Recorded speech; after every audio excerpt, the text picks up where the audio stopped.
For the ordinance, Rita Bahuguna Joshi of the Congress, Mehboob Beg of the National Conference, Deepa Sinha is an activist for the right to food. Against the ordinance, Smriti Irani of the BJP, Gaurav Bhatia of the Samajwadi Party, Bijon Mishra, consumer expert, and Prasenjit Bose, left-leaning economist till recently with the CPM. Rita Bahuguna Joshi, everyone has just one question for you. It has been 220 weeks since the last general election.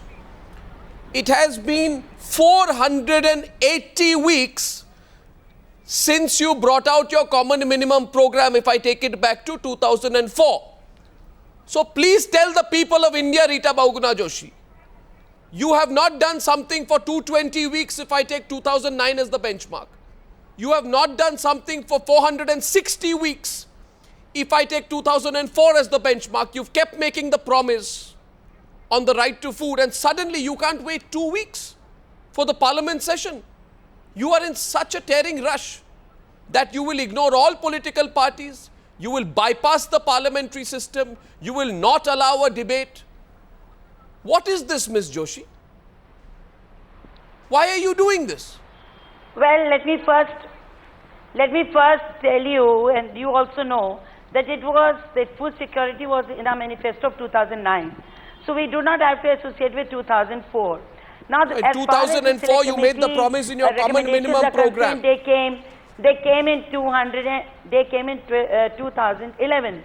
Ever since you've been seeing how the parliament is not being allowed to function on some reason or the other, and the intention of the political parties is very clear from the kind of statements and debates they are holding outside the parliament. It is very clear that they will not allow this bill to pass easily. You have seen in the last session. No, who has said they will not allow the bill to pass? With them. Has the BJP said that? Smriti Irani, have you said that? Let's settle it first. Because on some account, they will not allow the But House how to can you be function. presumptuous? They will not allow How can the Congress be presumptuous? But the question Which political party? Name one political party. Name one political party which has said we will not allow the food bill to be passed. Name one party. If they are, because the intentions, I said, the way they are talking, the way they are debating, the way they are criticizing, the way they are saying implementation. No, they are only saying,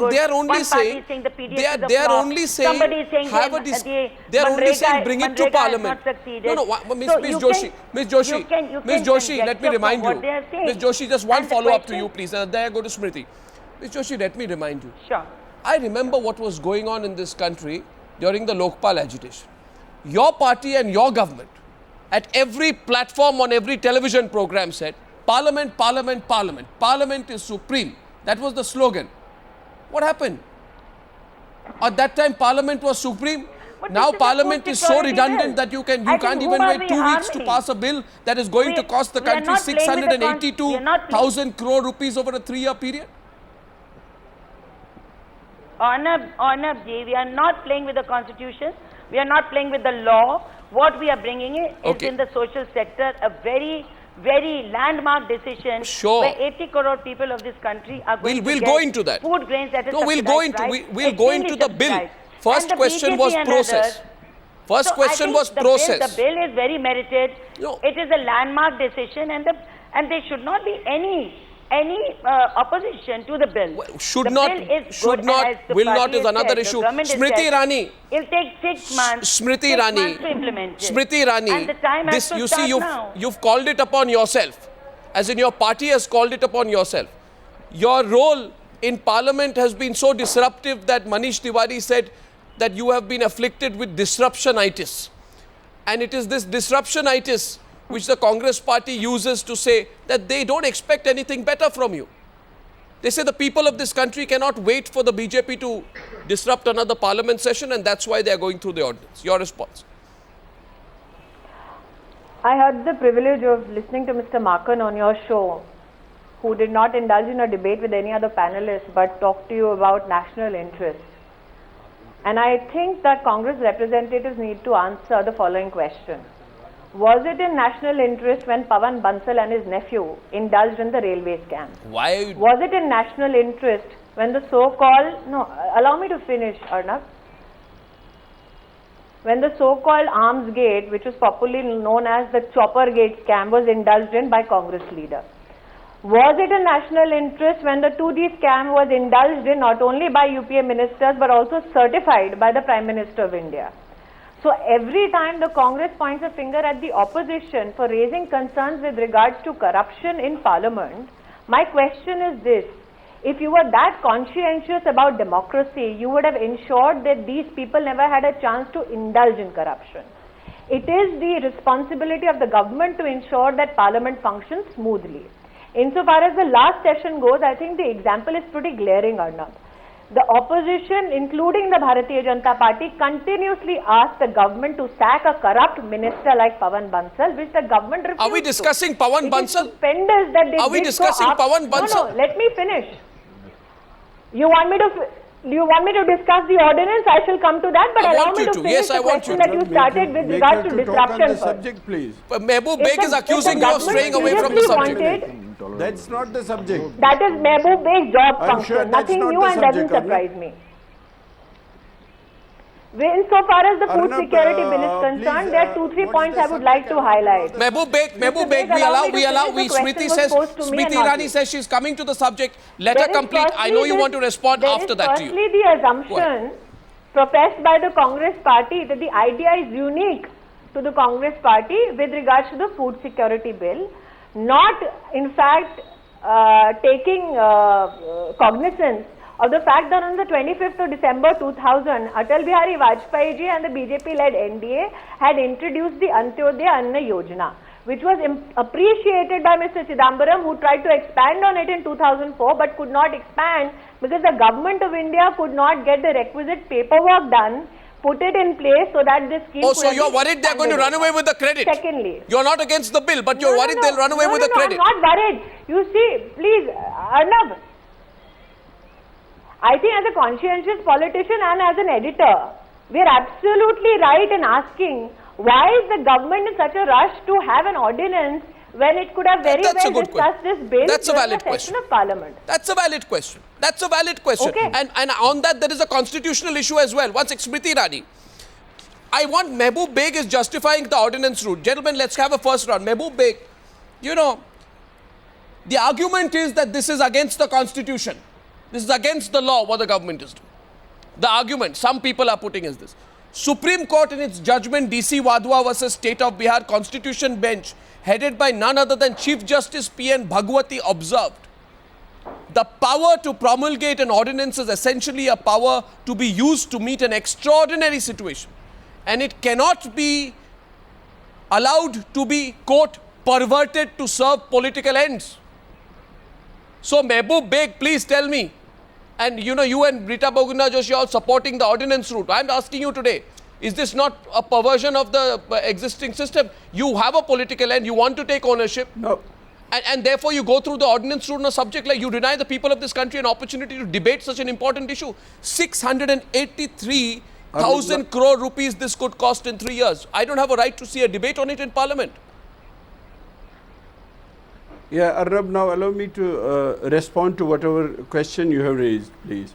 Nobody is in favor of ordinance, but question is, it is not unconstitutional. Let me tell you very categorically, it's not unconstitutional. Constitution provides this route as well.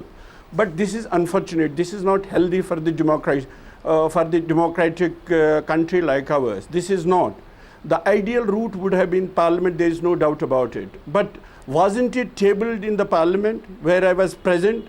And even the discussion started from Congress, and they went on disrupting the Parliament until Speaker had to adjourn the House. They will have to answer to the people of this country. And passing judgments on everything and all individuals is not a healthy thing so far as BJP is concerned. But your like-minded parties have criticized this is unfortunate, but your like-minded parties have criticized you. Gaurav Bhatia of the Samajwadi Party is criticized. Gaurav Bhatia, your response. 1 second, let's get him. Gaurav Bhatia, why are you criticizing it? Let's hear all sides. Yes, Gaurav Bhatia. First of all, let's come to the intention of the Congress. It is very clear that this move has been done because they are keeping the elections in mind, and this is a deception to the voters. They did it in 2009 by the loan waiver for the farmers, and now 2014, after 4 years, they remember the common man and the food security. Why couldn't they think of the common man in the last 4 years of their UPA 2 regime? We don't know. Secondly, the route that they're taking is nothing but playing fraud on the constitution, and even though it might be constitutional, but it is culpable exercise of power and it is not permitted. They want to avoid debate in the parliament because there are loopholes in the ordinance that they are bringing and also the bill that they had tabled earlier, and the Samajwadi Party is determined to expose their earlier bill and even this ordinance, how it lacks the basic necessities that should have been there in the ordinance, be it the implementation or the role of the state or the leakage that would happen and siphoning of food that would take place. But it's very strange. It's very strange that the political party that keeps UPA 2 afloat is getting insecure about this bill. You keep UPA 2 afloat because you are afraid that the CBI will catch Mulayam Singh Yadav, and on the other side you criticize them on this bill. Yes, where do you stand? There is a reason, because we are not part of the government. It is an issue-based support. So you're virtually part of the government. The UPA 2 is doing something wrong, then it is our duty to point out, and we'll expose the UPA 2 on this ordinance and the bill on the floor of the House. Okay, now 1 second. Gentlemen, we are getting our first round in. I want to remind the Congress party one thing. Rita Bahuguna Joshi, remember one thing. I remember that in 2004, before the general elections, right, when the BJP announced a series of SOPs that would have cost the exchequer 11,000 crore rupees, which is why I think Smriti Irani and her party have no business talking about populism. The Congress party said, Jaipal Reddy said, there is no free lunch. Santa Claus has not told us as to who will pay for the SOPs. That is what the Congress party says. Santa Claus will not tell us as to who will pay for the SOPs. So I'm going to come back to you. But Prasenjit Bose, where do you stand? What is the bigger issue? The bill itself or the way in which it's being brought through? Well, I think it is more than clear that from what we are debating today, you know, the fact that the government is choosing an ordinance route which is patently undemocratic, that the government had several options. It could have called a special session of parliament, it could have preponed the monsoon session. The fact that it is choosing not to take those options and going for a confrontation by adopting this ordinance route, what is happening because of this? That nobody is talking about food security. We should be ashamed as a nation that we still have one of the highest proportions of malnourished population in the world, but nobody is debating food security when a food security bill is supposed to be debated. Everybody is debating about elections, about the motivations of the Congress party, and I think it is the Congress has itself to blame because of this. Well, no, we will discuss the bill itself. We will discuss the bill itself. But let's discuss the way in which it's being brought in at the start. And 2 minutes. Precisely. I am not blaming you. I am not blaming you for discussing it. I am only saying that the Congress party and the government today has created a situation where rather than discussing food security and the fine print of the legislation, everybody, and I am lending my voice to that criticism, that is absolutely no way. The government has several other options. Hear that, Rita Bahuguna Joshi. That's what you've got to answer for. You wanted this discussion. You wanted it to get politicized, and here it is. You wanted this issue to become politicized rather than get implemented. That's the charge against the Congress party. Bijon, I thought you're a consumer activist. Why are you against the way this bill is being brought through? Why are you against the bill? Is that your middle class, urban middle class elitism speaking? Of course not. I visit a village every month. The remotest village of the country, I visit there every month. And I know what is happening on the ground. You know, the tragedy is an ordinance should have been brought out how to dismantle FCI. Food Corporation of India should have been dismantled by now. They are most inefficient. You know, the ordinances should have been brought on issues which would better the system. This ordinance in a hurry actually reflects that they want to sort of hide their faults. They don't want to improve on their systems of distribution. It is very clear that it is deceptive politics. It is completely a deceptive politics, taking the people for a ride. All these years they have done whatever they have promised, they have not delivered. It is not getting delivered. Access is absolutely denied. You see, food security means what? Access to wholesome food anytime, at any point of time for everybody. That is food security. Does people in the village get food to eat anytime, at any point of time they want? Are they getting it? I am asking the question to all the politicians, that have they been able to improve the existing system which actually is carrying a burden of 90,000 crores, 90,000 crores in the exchequer, have they been able to deliver what they are promising? Absolutely have they delivered not. That? Is Absolutely there a study not. which can say that it has delivered? Absolutely So not, and if which they is are not which is delivered, why I want to how- ask before I go open up the debate. I want to Why ask is it hurry? I want to Why ask is it Deepa hurry? Why Deepa is it Sinha, who's the 120? activist there. No, I want to ask Deepa Sinha, why do activists like you, Deepa Sinha, not ask about the corruption that has been spread through these schemes?